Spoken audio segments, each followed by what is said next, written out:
Lionel মেসিকে Saudi লিগে খেলানোর জন্য ২ দফা টাকার বস্তা নিয়ে এসেও ব্যর্থ হয়েছে আল হিলাল। তবে হাল ছাড়েনি সৌদি লিগের ক্লাবগুলো। সেই দফায় আল হিলাল না পারলেও এবার আরও একবার মেসিকে নিজেদের দলে ফেরানোর লড়াইয়ে নামছে সৌদি লিগের আরেক ক্লাব আল আহলি।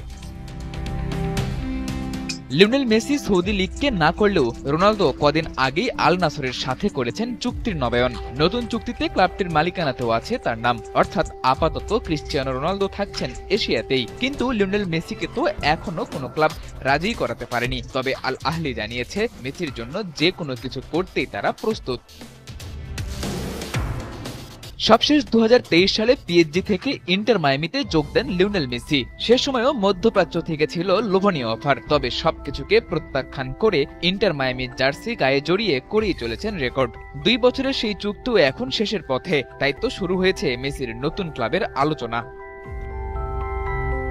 ফরাসি সংবাদ মাধ্যম এল ইকুইপের তথ্য মতে আল আহলি ইতোমধ্যে লিওনেল মেসিকে দলে আনতে জোর চেষ্টা চালাচ্ছে। শোনা যাচ্ছে ক্লাবটি এমন একটি চুক্তির চেষ্টা করছে যাতে আসছে ডিসেম্বরের মধ্যেই সৌদি হয় মেসির নতুন ঠিকানা। যদিও প্রস্তাবের আর্থিক অঙ্কের পরিমাণটা এখনো প্রকাশ্যে আনেনি আল আহলি।